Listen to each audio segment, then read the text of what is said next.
Srimati Draupadi Murmu's coming into Rashtrapati Bhavan as India's 15th president will strengthen the grassroots connect of the country's highest office with those who give democracy its strength.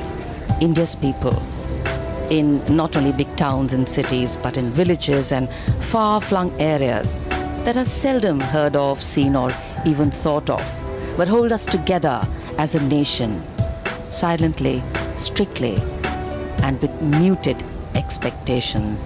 There are countless stories there of humble beginnings and humble ends, but all teaching us that value of endurance, tolerance, toil, and pragmatism. And one such story today, one with humble beginnings as a village headman's daughter and granddaughter, moving on to head the largest democracy in the world as its constitutional head. Her story, of course, is inspiring, but the Santhal tribe she hails from has a long history of fighting the British, fighting injustice and fighting with honor. Patriotism runs in their blood and they epitomize the line, if you believe in something, then fight for it. Simple things make strong statements. Santhal आदिवासी, संथाल जिन्हें कहा जाता है शांत व्यक्ति, ऐसे हैं ये संथाल आदिवासी और उसी समुदाय से हैं हमारे देश की नवनिर्वाचित राष्ट्रपति श्रीमती द्रौपदी मुर्मू। ये विशाल और भव्य राष्ट्रपति भवन, उसके सामने रायसीना पहाड़ी से नीचे की ओर Vijay Chowk, north block, south block, वास्तुकला का एक शानदार नमूना।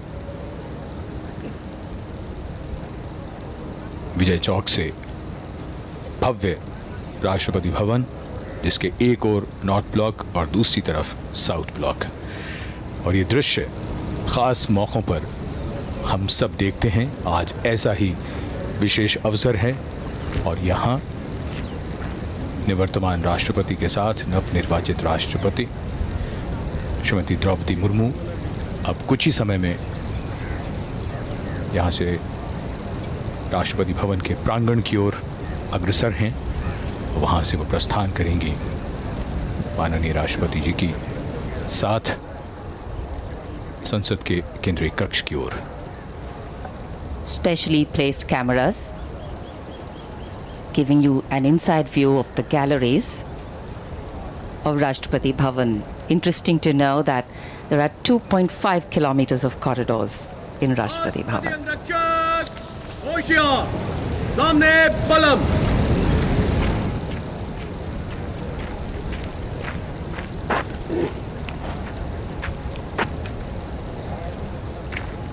In architecture, material influences the expression royal, regal, splendid without being overbearing or overwhelming.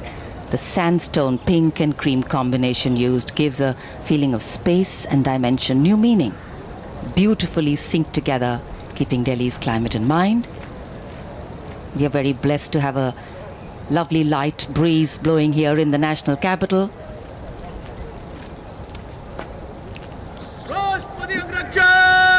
सलामी देगा जनरल सल्यूट मध्य ब्रेक।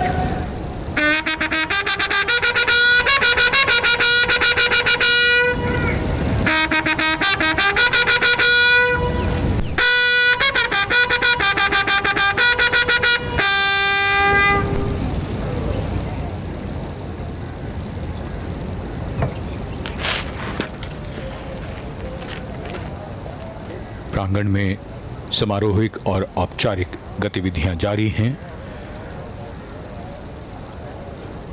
राष्ट्रपति भवन का प्रांगण, राष्ट्रपति भवन में कुल 227 खंबे हैं और उसका प्रांगण अंग्रेजी के अक्षर टी के आकार का है। मुख्य द्वार से भीतर तक दोनों ओर हरियाली और नहर है, फव्वारे हैं और यहाँ प्रांगण की लाल बजरी कालीन की तरह चमकती हुई लगती है।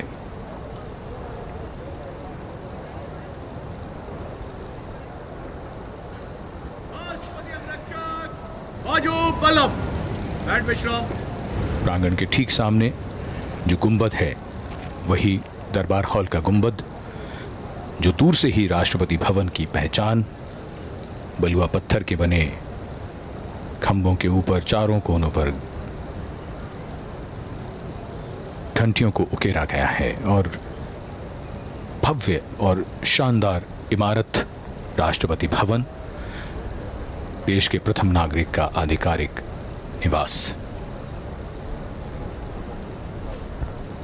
The work of democracy is hard, the progress of democracy is uneven, and the only path of democracy is through inclusion.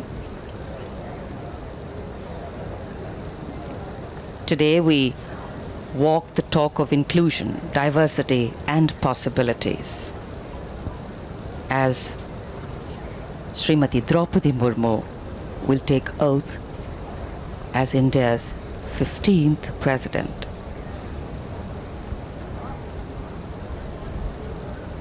As the first tribal woman President of India, Srimati Murmu has not only made her family, her tribe, or her well-wishers proud, she's ensured that every Indian's heart, irrespective of origin or background, beats to the tune of the uplifting rhythm of pride, applause, and joy.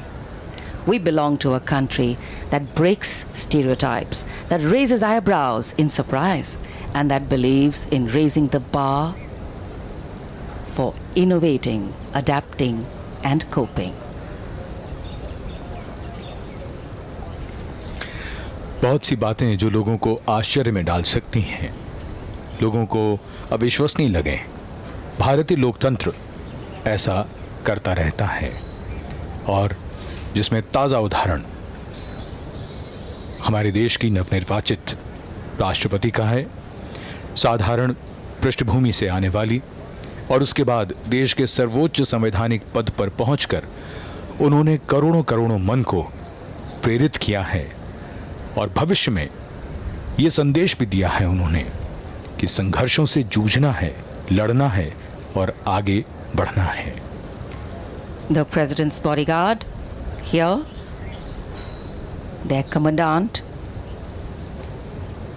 Colonel Anup Tiwari, the second in command, Lieutenant Colonel Ramakant Yadav. राष्ट्रपति अंगरक्षकों की regiment भारतीय सेना की सबसे पुरानी regiment है, और इस रेजिमेंट की स्थापना सन 1773 में वॉरेन हेस्टिंग्स ने की थी। सबसे पहले इसे द गार्ड ऑफ मुगल्स कहा गया था, लेकिन बाद में इसे अनेक नाम दिए गए। इस रेजिमेंट का गठन एक विशिष्ट घुड़सवार यूनिट के रूप में हुआ। स्वतंत्रता के बाद कई बार राष्ट्रपति अंगरक्षक ने अनेक युद्ध में अपने युद्ध कौशल का परिचय दिया।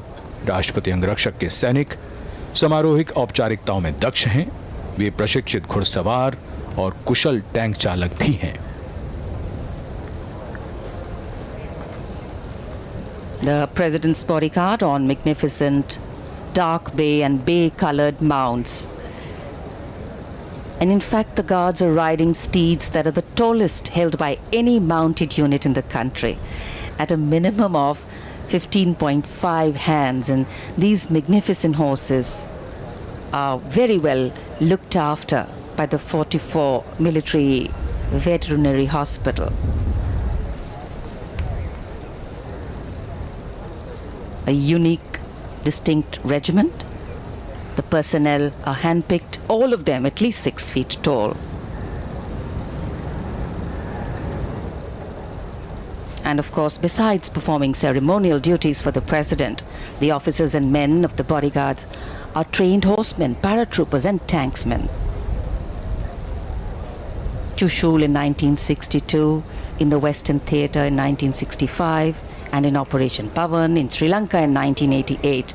They've all seen action there.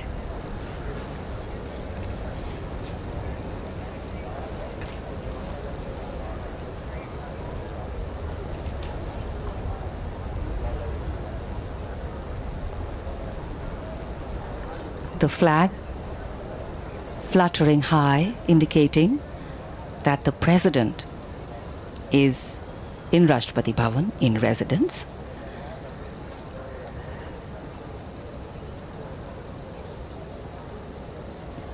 equality, freedom, justice, pluralism, tolerance, respect, participation. The list of values that a democracy stands for include that which has been stated by earlier generations and also those which evolve as time goes by. To keep up with the times, to yet bring in tradition so that the past and the future are connected by the present. That is a legacy we leave behind. नवनिर्वाचित राष्ट्रपति का जीवन महिलाओं और बालिकाओं के लिए बड़ी प्रेरणा है। ज्यादातर समाजों में हमने देखा है कि लिंग भेद होता है, बेटा बेटी में भेद किया जाता है और ऐसे में बालिकाओं के सामने, महिलाओं के सामने संघर्ष और भी ज्यादा कठिन हो जाता है।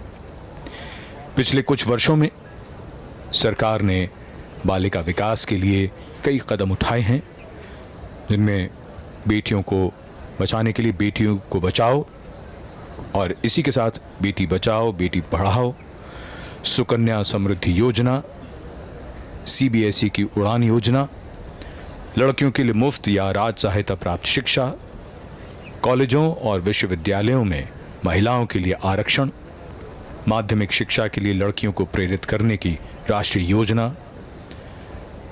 इसके साथ साथ जो सबसे महत्वपूर्ण बात आ जाती है वो ये कि जितने भी अवसर हैं उसमें कहीं कोई भेदभाव ना हो, समानता हो, लड़कों के बराबर उन्हें भी आगे बढ़ने के वो सभी अवसर प्राप्त हों और ये सुनिश्चित हो घर से। वो समाज जब भेद नहीं करता, जब बेटा और बेटी समान हैं, तब वो समाज पूरी तरह से विकसित होता है, विकास करता है। ये ऐसी कहानियां हैं जो प्रेरणादायी हैं और जिनकी मिसालें आने वाली पीढ़ियां भी देंगी।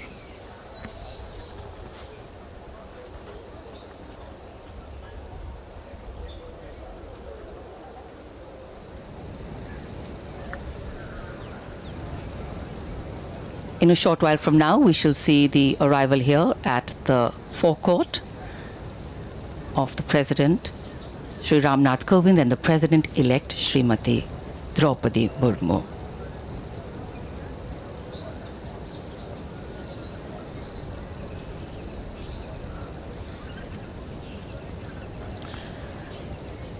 As the constitutional head of the country, the President is de facto also the first citizen of India, playing a significant role of the head of state of India. The President is also the supreme commander of the three Indian armed forces.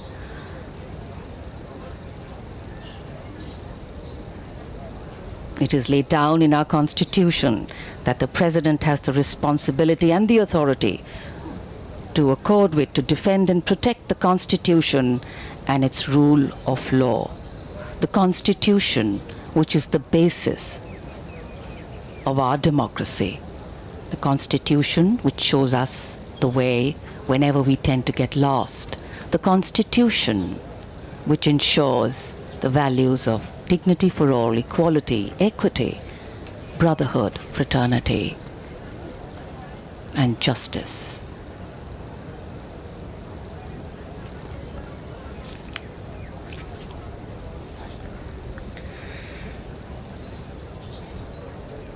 राष्ट्रपति अंगरक्षक मुस्तैद राष्ट्रपति भवन के प्रांगण में दरबार hall के सामने ये प्रांगण की मुख्य सीढ़ियां और अब से कुछ देर में नवनिर्वाचित राष्ट्रपति और निवर्तमान राष्ट्रपति दोनों यहां पधारेंगे। उसके बाद उन्हें राष्ट्रीय सैल्यूट दिया जाएगा और फिर वो प्रस्थान करेंगे संसद भवन के केंद्रीय कक्ष की ओर। ये दृश्य राष्ट्रपति भवन की ओर से और यहां दरबार हॉल में निवर्तमान राष्ट्रपति और नवनिर्वाचित राष्ट्रपति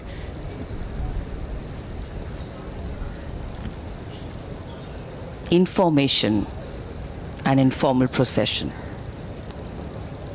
The President of India, Shri Ramnath Kovind, and the President-elect of India, Srimati Draupadi Murmu, going past and through the Darbar Hall. Under the shadow of Lord Buddha, 5th century BC Gupta period.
The dignitaries moving towards the dais for the national salute.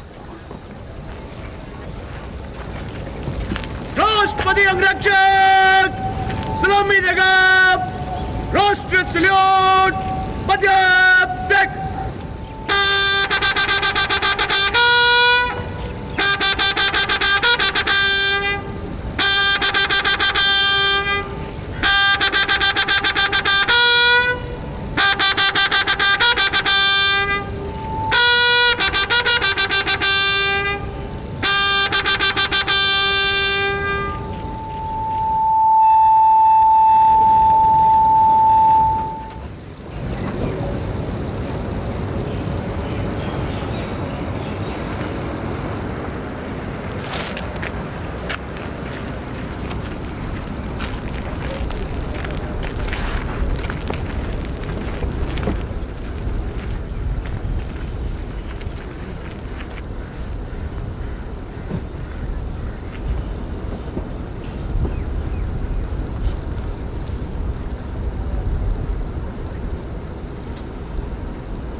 President Ramnath Kovind sitting in his vehicle, and accompanying him the President-elect Srimati Draupadi Murmu as they make their way राष्ट्रपति अंगरक्षक अनुरक्षक towards बनेगा Parliament House. Section मार्गोन कदम कदम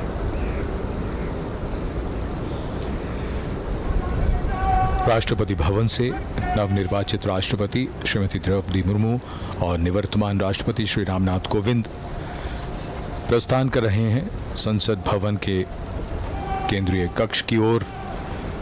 उनके साथ राष्ट्रपति अंगरक्षक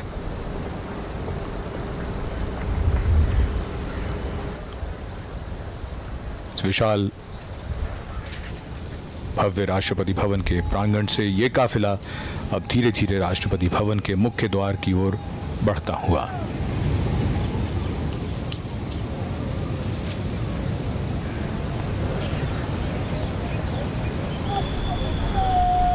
भारत के लोकतंत्र का एक महत्वपूर्ण दिन, खास मौका। देश की 15वीं राष्ट्रपति अब से कुछ ही देर में शपथ लेंगी।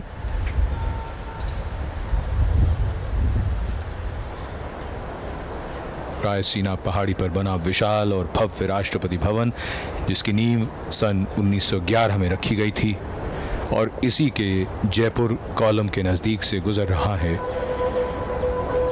ये काफिला जो अग्रसर है संसद भवन की ओर। The President's limousine is escorted by the President's bodyguard proceeding to gate number 5 of Parliament House. In fact, the 6 Sikh will turn out guard at the southern side of the Jaipur column for departure. Commanding Officer Colonel S.K. Mohanty,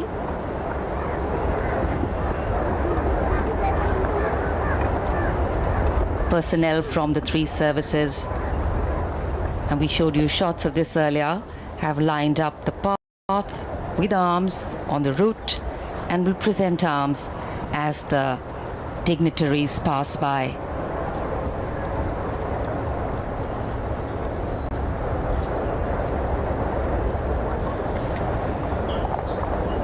Rashtrapati Bhavan की भव्यता, प्रांगण दोनों ओर नहर और फव्वारे और काफिला धीरे धीरे मुख्य द्वार की ओर बढ़ता हुआ। विशाल लोहे का मुख्य द्वार जो विशेष अवसरों पर खोला जाता है, और आज ऐसा ही विशेष अवसर है जब भारत की 15वीं राष्ट्रपति अब से कुछ ही देर में शपथ ग्रहण करेंगी। निवर्तमान राष्ट्रपति श्री रामनाथ कोविंद का कार्यकाल पूरा हो रहा है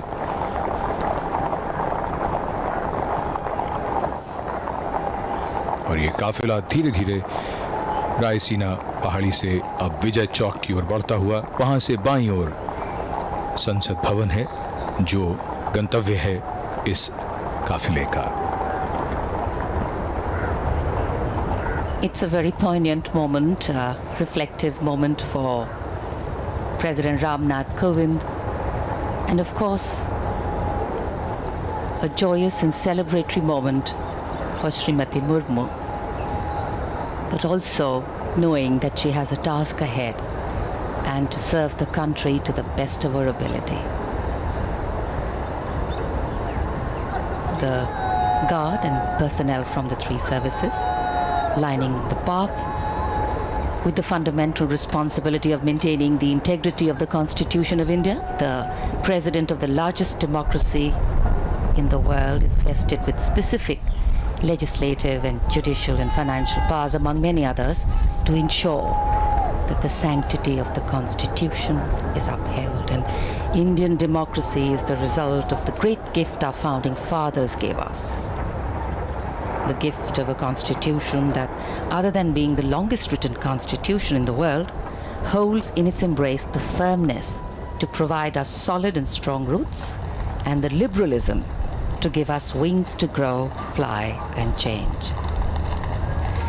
And as we await the swearing-in ceremony of India's 15th president to take place, Srimati Draupadi Murmu will soon hold with her the sacred responsibility of maintaining the integrity of this constitution as the new president of India.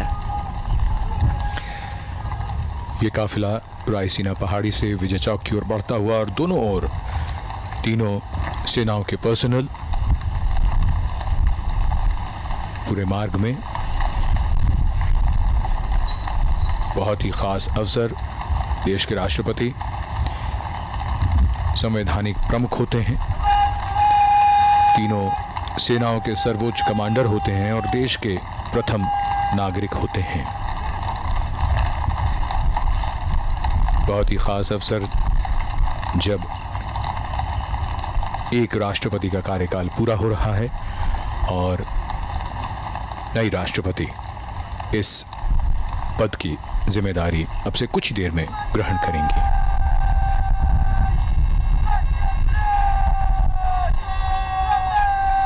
There invariably is, as a form of mainstream dialogue, a recurring reference to the values a democratic nation rests on, and moving these values from paper to people is the true test of democratic governance.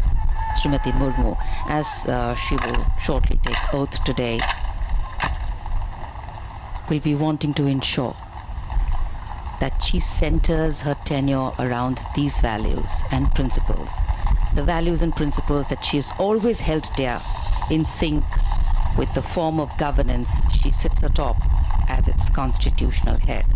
Principles of action that sustain society and democracy to be stable and successful at both the political and social levels. And it is because the scope of these often are justified and vehemently defended values is so far-reaching that they are debated and discussed at the public level. The President's limousine on its way to gate number 5.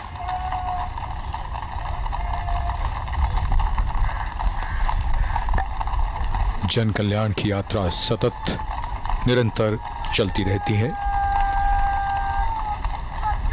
भारतीय लोकतंत्र के लिए एक बेहद शानदार दिन, जहां सर्वोच्च संवैधानिक पदों पर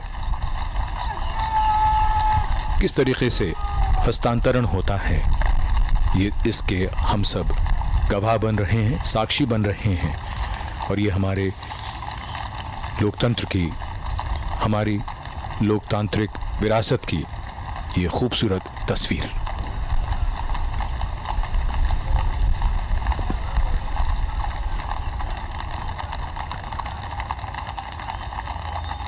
संसद भवन के निकट पहुंचता हुआ ये काफिला कुछ ही देर में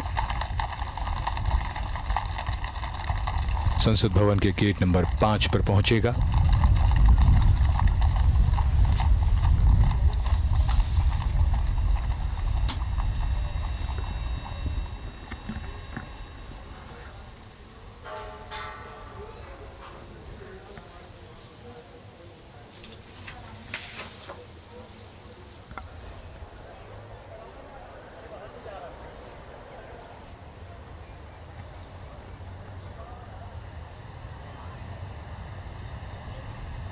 The carcade making its entry to Parliament House.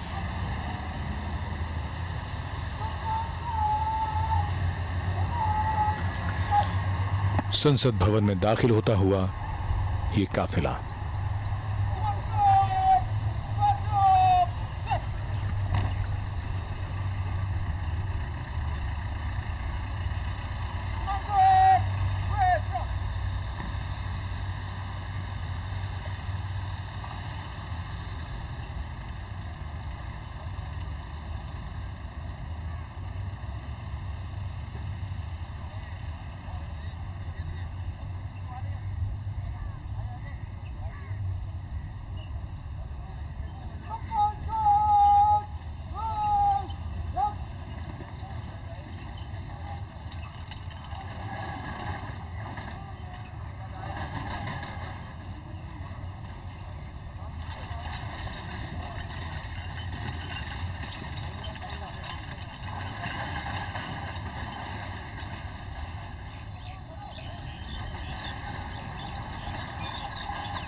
So the carcade has arrived in the Parliament House. The outgoing President, Mr. Ramnath Kovind, along with the President-elect, Madam Draupadi Murmu, have now reached the venue, the Central Hall of Parliament, wherein, in just a few moments from now, Madam Draupadi Murmu will be sworn in as the 15th President of India.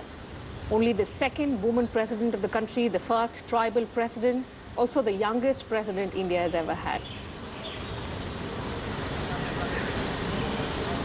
The President-elect being welcomed by Rajya Sabha Chairman M. Venkaiah Naidu. Along with him is Chief Justice of India, Mr. N.V. Ramanna, Lok Sabha Speaker Om Birla as well. Both the outgoing President and the President-elect being accorded the welcome outside the Central Hall of Parliament.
That's the tradition, the discipline that, we see every 5 years when the outgoing President escorts the President-elect from the Rashtrapati Bhavan to the Parliament premises, wherein in the iconic Central Hall of Parliament, the President-elect takes oath of office.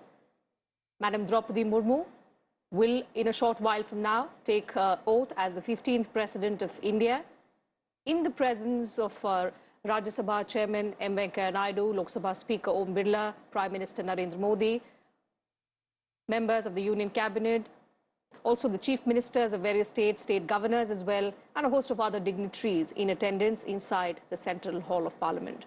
Chief Justice of India, Mr. N.V. Ramanna, will administer the oath of office to Madam Draupadi Murmu, who will, in a short while from now, take oath as the 15th President of India from the iconic Central Hall of Parliament. बिल्कुल अपने आप में ये ऐतिहासिक तस्वीरें कुछ ही पलों में नवनिर्वाचित राष्ट्रपति द्रौपदी मुर्मू देश के सर्वोच्च संवैधानिक पद की शपथ लेंगी। आज़ादी के बाद जन्म लेने वाली वो पहली राष्ट्रपति होंगी, साथ ही दूसरी महिला राष्ट्रपति और जनजातीय समुदाय से राष्ट्रपति पद तक का सफर तय करने वाली पहली महिला।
nationally.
राष्ट्रपति महोदय, आदेश हो तो निर्वाचन आयोग से प्राप्त निर्वाचित राष्ट्रपति के निर्वाचन का प्रमाणन पढ़ा जाए। यतः भारत के संविधान के अनुच्छेद 324 द्वारा भारत के राष्ट्रपति के पद के निर्वाचन का अधीक्षण, निर्देशन और नियंत्रण भारत निर्वाचन आयोग में निहित है और यतः श्री रामनाथ कोविंद की पदावधि का अवसान वर्ष 2022 के जुलाई मास के 24वें दिन तदनुसार शक संवत के वर्ष 1944 के श्रावण मास के दूसरे दिन होने के लिए नियत है और यतः भारत के राष्ट्रपति के पद को भरने के लिए संविधान तथा राष्ट्रपतीय और उपराष्ट्रपतीय निर्वाचन अधिनियम 1952 के उपबंधों और तदधीन बनाए गए नियमों और आदेशों के अनुसार निर्वाचन करा लिया गया है तथा परिणाम घोषित कर दिया गया है। अब इसलिए भारत निर्वाचन आयोग एतद द्वारा प्रमाणित करता है कि श्रीमती द्रौपदी मुर्मू वर्ष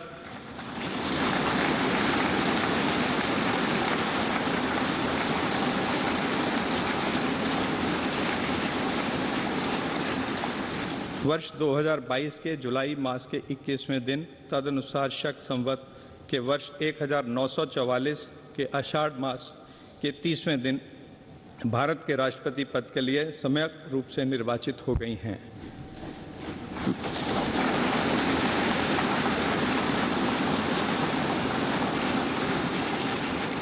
भारत गणराज्य के 73वें वर्ष में हमारे हस्ताक्षर और भारत निर्वाचन आयोग की मोहर से वर्ष 2022 के जुलाई मास के इस 21वें दिन तदनुसार शक संवत के वर्ष 1944 के आषाढ़ मास के 30वें दिन प्रदत्त किया गया।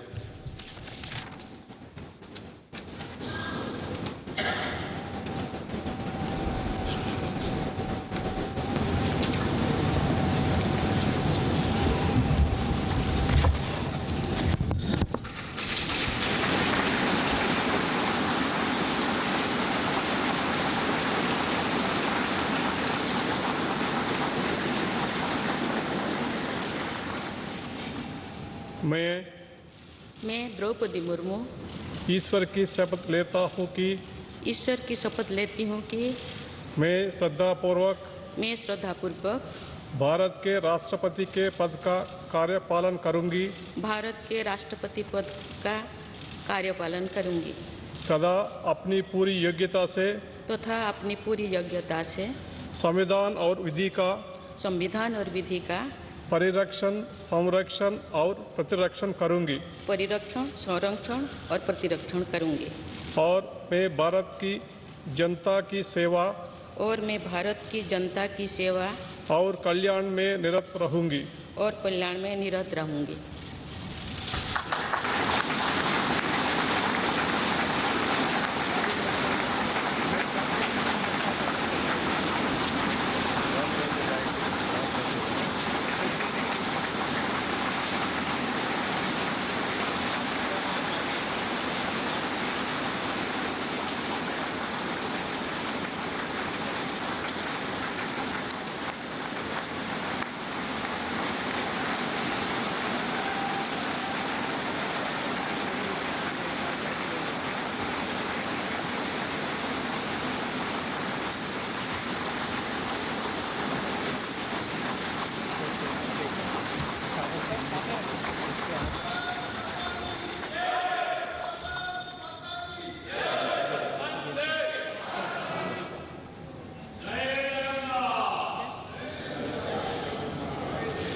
राष्ट्रपति महोदया, आपका आदेश हो तो आपके पद ग्रहण की उद्घोषणा की जाए और उसे भारत के राजपत्र में प्रकाशित किया जाए।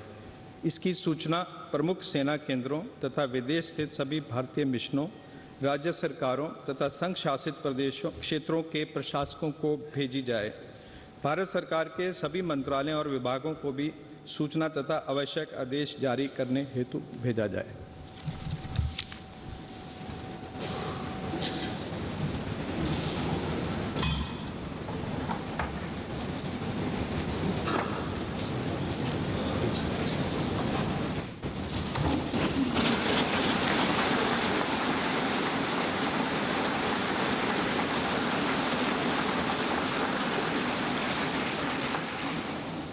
आदरणीय श्री रामनाथ कोविंद जी, उपराष्ट्रपति श्री एम वेंकैया नायडू जी, प्रधानमंत्री श्री नरेंद्र मोदी जी, लोकसभा के स्पीकर श्री ओम बिरला जी, चीफ जस्टिस एन.वी. रमन्ना जी, सम्मानित सांसदगण, अन्य महानुभावों, देवियों और स्वजनों तथा मेरे प्यारे देशवासियों, सभी को जोहार।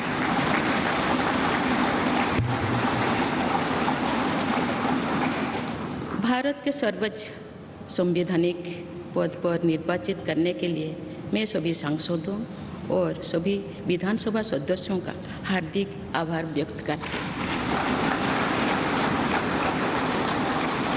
आपका मत देश के करोड़ों नागरिकों के विश्वास की अभिव्यक्ति है।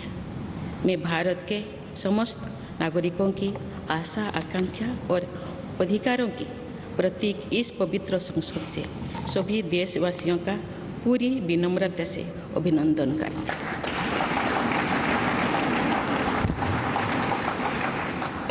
आपकी आत्मीयता, आपका विश्वास और आपका सहयोग मेरे लिए इस नए दायित्व का निभाने में मेरी बहुत बड़ी ताकत रहेगी। मुझे राष्ट्रपति के रूप में देश ने एक ऐसे महत्वपूर्ण कालखंड में चुना है जब हम अपनी आज़ादी का अमृत महोत्सव मना रहे हैं।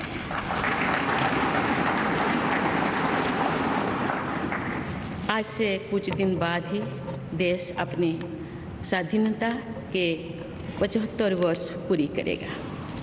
ये भी एक संयोग है कि जब देश अपनी आज़ादी के 50वें वर्ष का पर्व मना रहा था, तभी मेरे राजनीतिक जीवन की शुरुआत हुई थी। और आज आज़ादी के 75वें वर्ष में मुझे ये नया दायित्व मिला है। ऐसे ऐतिहासिक समय में जब भारत अगले 25 वर्षों के विजन को हासिल करने के लिए पूरी ऊर्जा से जुटा हुआ है, मुझे ये जिम्मेदारी मिलना मेरा बहुत बड़ा सौभाग्य है।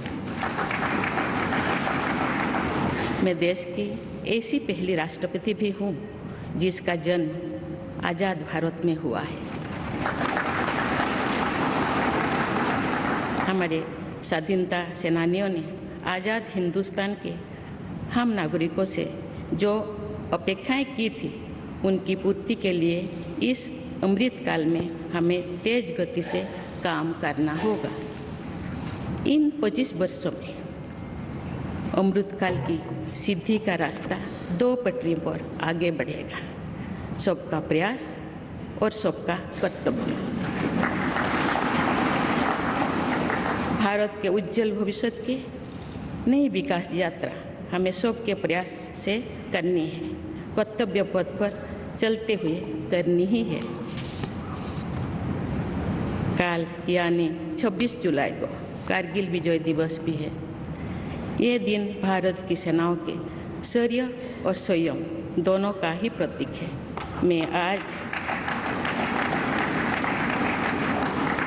मैं आज देश की सेनाओं को तथा देश के समस्त नागरिकों को कारगिल विजय दिवस की अग्रिम शुभकामनाएं देती हूँ। देवियों और स्वजनों, मैंने अपनी जीवन यात्रा पूर्वी भारत में ओडिशा के एक छोटे से आदिवासी गांव से शुरू की थी। मैं जिस पृष्ठभूमि से आती हूँ, वहाँ मेरे लिए प्रारंभिक शिक्षा प्राप्त करना भी एक सपने जैसा ही था। लेकिन अनेक बाधाओं के बावजूद मेरा संकल्प दृढ़ रहा और मैं कॉलेज जाने वाली अपने गांव की पहली बेटी थी।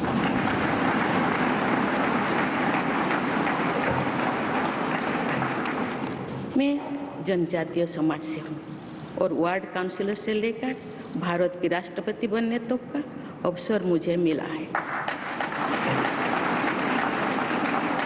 ये लोकतंत्र की जननी भारतवर्ष की महानता है। ये हमारे लोकतंत्र की ही शक्ति है कि उसमें एक गरीब घर के पैदा होने बेटी, दूर सुदूर आदिवासी क्षेत्र में पैदा हुई बेटी भारत के सर्वोच्च संवैधानिक पद तक पहुंच सकती है। राष्ट्रपति के पद पहुंचना मेरी व्यक्तिगत उपलब्धि नहीं है, ये भारत की प्रत्येक गरीब की उपलब्धि है। मेरा निर्वाचन इस बात का सबूत है कि भारत में गरीब सपने भी देख सकता है और उन्हें पूरा भी कर सकता है।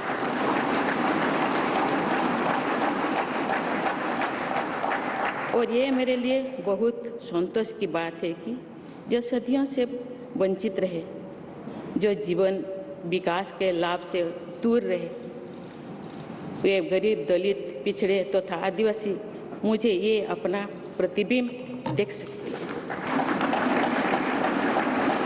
मेरे इस निर्वाचन में देश के गरीब व का आशीर्वाद शामिल है। देश की करोड़ों महिलाओं और बेटियों के सपनों और सामर्थ्य की झलक है। मेरे इस निर्वाचन में पुरानी लीग से हटकर नए रास्ते पर चलने वाले भारत के आज के युवाओं का साहस भी शामिल है। ऐसे प्रगतिशील भारत का नेतृत्व करते हुए आज मैं खुद को गौरवान्वित महसूस कर रही हूँ। मैं आज समस्त देशवासियों को, विशेषकर भारत के युवाओं को तथा भारत की महिलाओं को ये विश्वास दिलाती हूँ कि इस पद पर कार्य करते हुए मेरे लिए उनके हित सर्वोपरि होंगे। देवियों और स्वजनों, मेरे सामने भारत के राष्ट्रपति पद की ऐसी महान विरासत है जिसने विश्व में भारतीय लोकतंत्र की प्रतिष्ठा का निरंतर मजबूत किया है। देश के प्रथम राष्ट्रपति डॉक्टर राजेंद्र प्रसाद से लेकर श्री रामनाथ कोविंद जी तक अनेक विभूतियों ने इस पद को सुशोभित किया है। इस पद के साथ साथ देश ने इस महान परंपरा के प्रतिनिधित्व का दायित्व भी मुझे सौंपा है। संविधान के आलोक में मैं पूरी निष्ठा से अपने कर्तव्यों का निर्वहन करूंगी।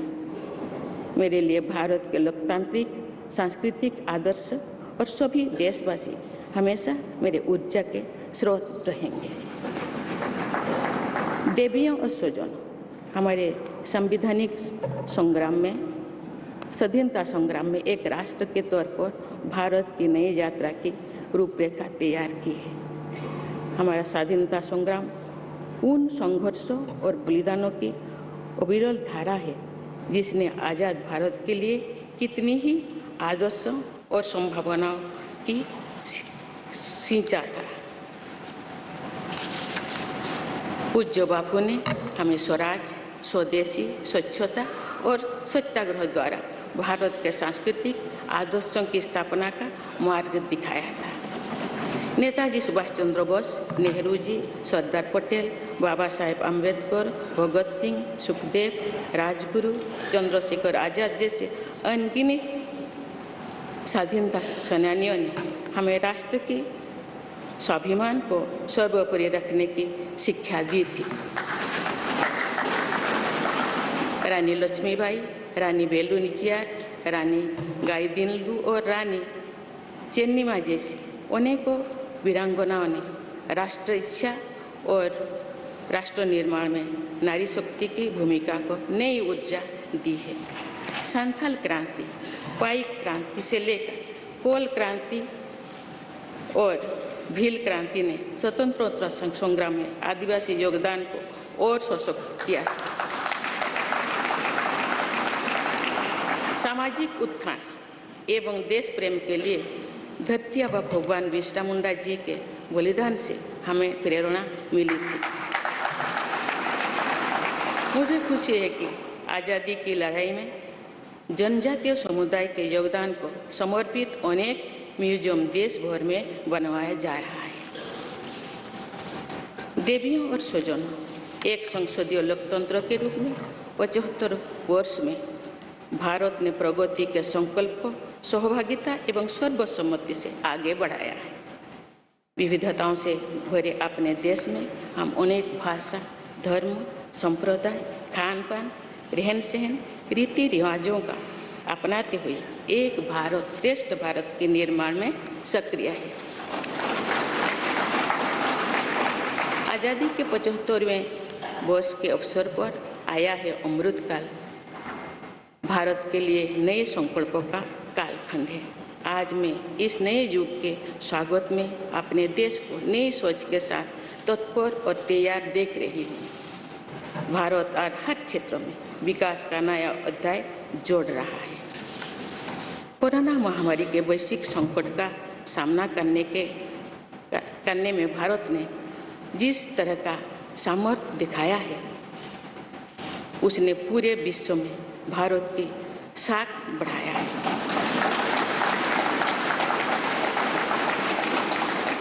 हम हिंदुस्तानियों ने अपने प्रयासों से न सिर्फ इस वैश्विक चुनौती का सामना किया, बल्कि दुनिया के सामने नए मापदंड भी स्थापित की। कुछ दिन पहले भारत ने कोरोना वैक्सीन की 200 करोड़ डोज लगाने का कीर्तिमान बनाया।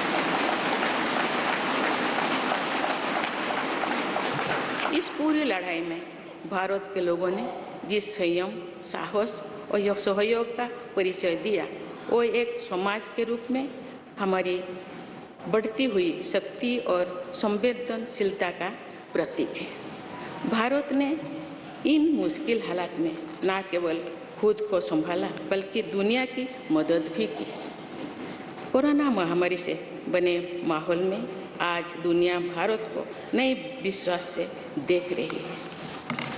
दुनिया की आर्थिक स्थिरता के लिए, सप्लाई चेन की सुगमता के लिए और वैश्विक शांति के लिए दुनिया को भारत से बहुत उम्मीदें हैं। आगामी महीनों में भारत अपनी अध्यक्षता में G20 ग्रुप की मेजबानी भी करने जा रही है। इसमें दुनिया के 20 बड़े देश भारत की अध्यक्षता में वैश्विक विषयों पर मंथन करेंगे। मुझे विश्वास है भारत में होने वाले इस मंथन से जो निष्कर्ष और नीतियाँ निर्धारित होंगे, उनसे आने वाले दशकों की दिशा तय होगी। देवियों और स्वजनों, दशकों पहले मुझे रायरंगपुर में श्री अरबिंदो इंटीग्रल स्कूल में शिक्षक के रूप में कार्य करने का अवसर मिला था। कुछ ही दिनों के बाद श्री अरबिंदो जी की 150वीं जन्म जयंती मनाई जाएगी।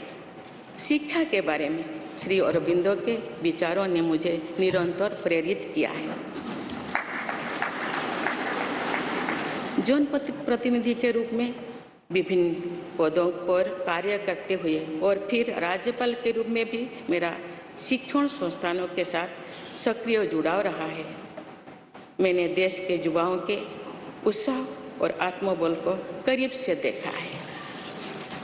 हम सभी के श्रद्धेय अटल जी कहा करते थे कि देश के युवा जब आगे बढ़ते हैं तो वे सिर्फ अपने ही भाग्य नहीं बनाते, बल्कि देश का भी भाग्य बनाते हैं।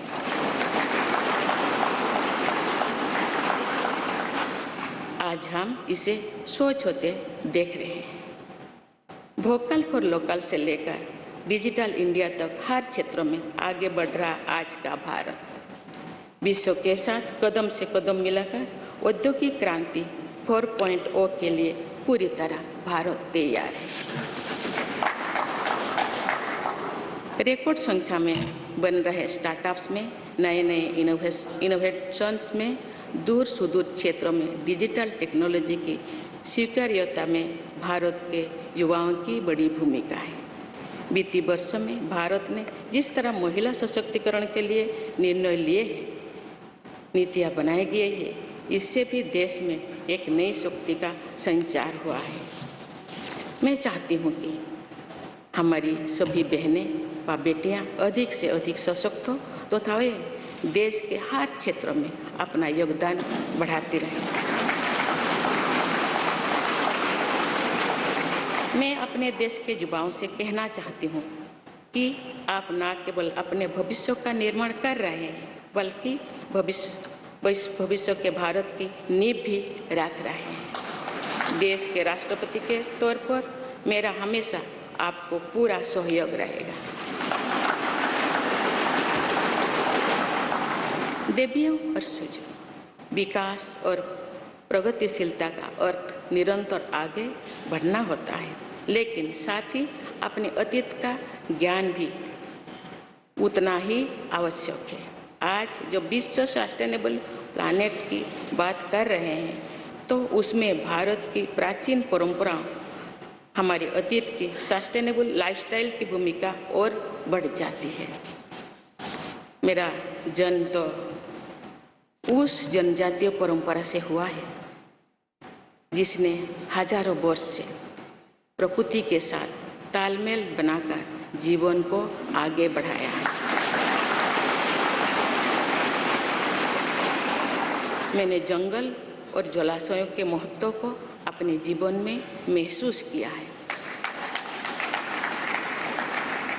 हम प्रकृति से जरूरी संसाधन लेते हैं और उतनी ही श्रद्धा से प्रकृति से सेवा भी करते हैं। यहाँ संवेदनशीलता का आज वैश्विक अनिवार्यता बन गया है। मुझे इस बात की प्रसन्नता है कि भारत पर्यावरण संरक्षण के क्षेत्र में विश्व का मार्गदर्शक बन रहा है। देवियों और स्वजन, मैंने अपने अब तक के जीवन में जन सेवा में ही जीवन की सार्थकता को अनुभव किया है। श्री जगन्नाथ क्षेत्र के एक प्रख्यात कवि भीम भोई जी की कविता की एक पंक्ति है, मो जीवन पचे नर्क के पड़ी था जगत उद्धार।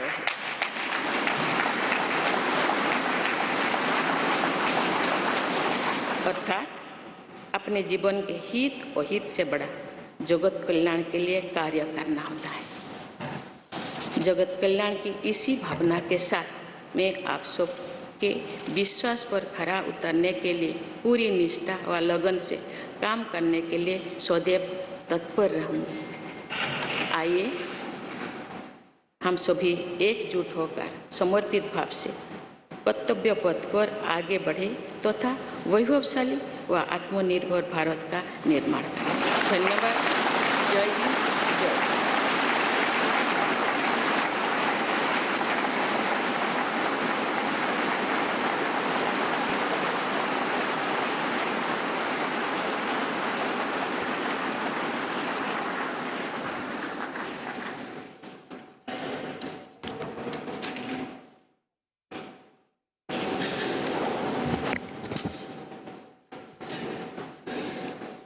Honorable President, Srimati Draupadi Murmu ji, respected Sri Ramnath Kovind ji, Prime Minister Sri Narendra Bhai Modi ji, Speaker of Lok Sabha Sri Om Birla ji, Chief Justice of India Sri N.V. Ramana ji, respected parliamentarians, other dignitaries, brothers and sisters, and my dear fellow citizens, Namaskar. Madam President, you have just addressed the members of the Parliament.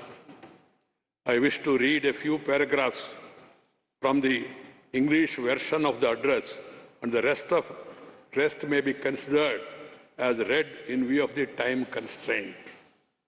I express my heartfelt gratitude to all members of Parliament and legislative assemblies for electing me to the highest constitutional post of India. Brothers and sisters, we have to work at a fast pace in this Amrit Kal to fulfill the expectations of our freedom fighters from the citizens of independent India. In these 25 years, the path to attain the goals of Amrit Kal will proceed on two tracks, Sabka Prayas or Sabka Kartavya, everyone's efforts and everyone's duty.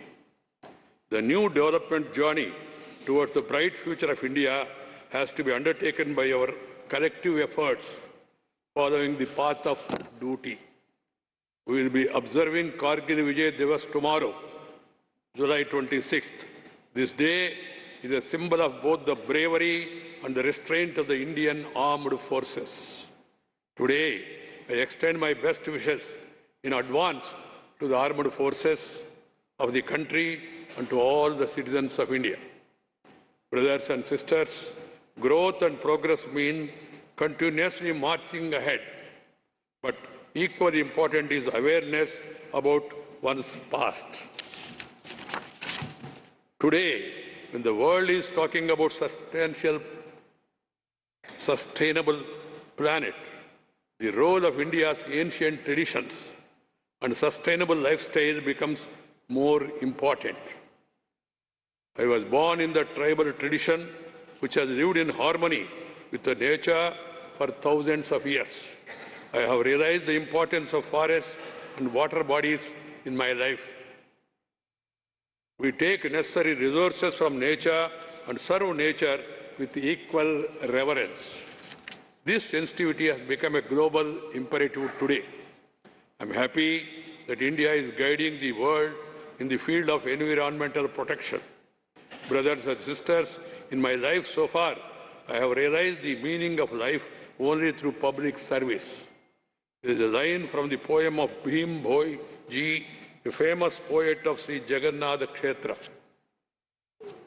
Mo jibana bacche, narke paditao, jagata uddar hev.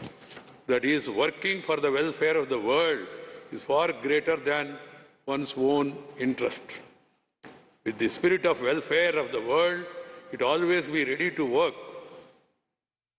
All of us, with full devotion and dedication, to live up to the trust you all have reposed in me. Let us all unite and move forward on the path of duty with a dedicated spirit to build a glorious and self-reliant India. Thank you. Jai Hind.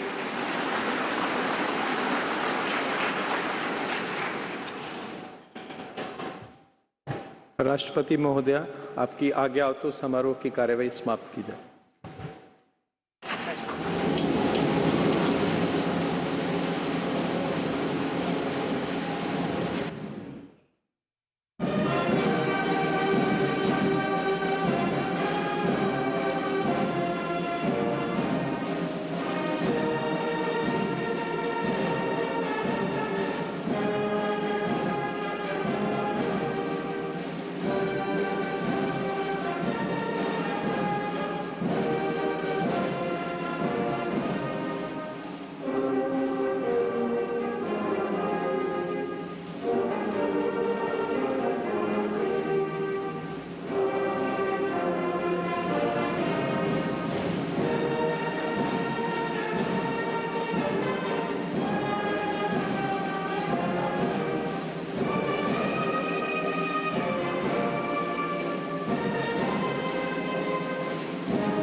So 25th of July, yet again going down in Indian history as a significant day.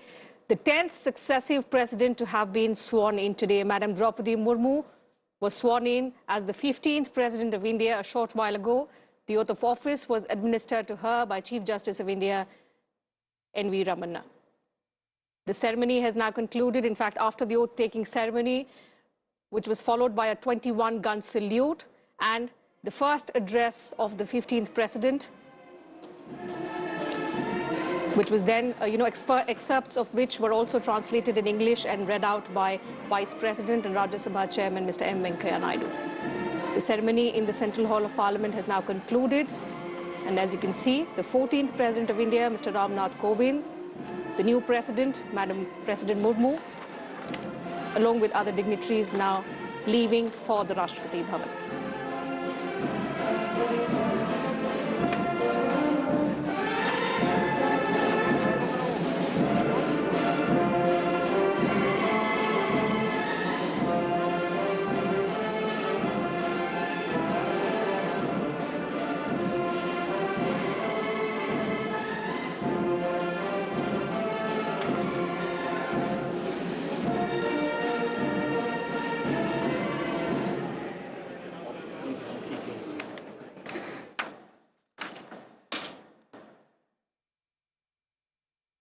तो तमाम इतिहास जो आज इस शपथ ग्रहण समारोह के साथ हमने बनते देखे, आज़ादी के बाद जन्म लेने वाली पहली राष्ट्रपति देश को मिली है।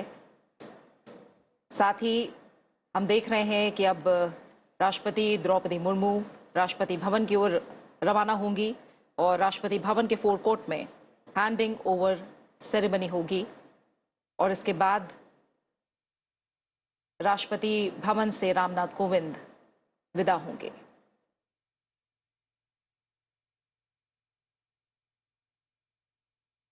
द्रौपदी मुर्मू देश की 15वीं राष्ट्रपति बन गई हैं। संसद भवन से ये सीधी तस्वीरें आप देख पा रहे हैं। देश में दूसरी बार सर्वोच्च पद पर महिला आसीन हुई हैं।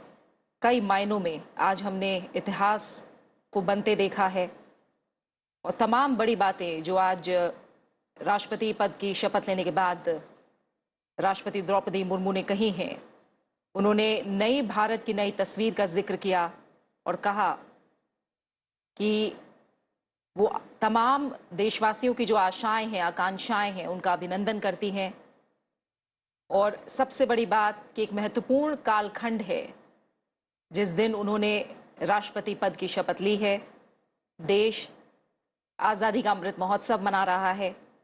उन्होंने इस बात का भी जिक्र किया कि एक और महत्वपूर्ण पड़ाव जब देश ने आज़ादी के 50 साल पूरे किए उस वक्त उन्होंने अपने राजनीतिक सफ़र की शुरुआत की, और आज जब देश अमृत महोत्सव मना रहा है उस वक्त उन्होंने राष्ट्रपति पद की शपथ ली है। Absolutely, and significantly, as the new Commander-in-Chief of the Indian Armed Forces, the President also hailed the contribution, the grit, the valor of the security forces, the Indian Armed Forces, who continue to guard us. And as 26th of July is remarkable in Indian history, we celebrate Kargil Vijay Divas on this very day. Just a day before that, Madam President Murmu has taken oath as the 15th President. And the President in India is the commander of the Indian Armed Forces. राष्ट्रपति अंगरक्षक सलामी देगा राष्ट्र सलाम पंजाब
मन की बात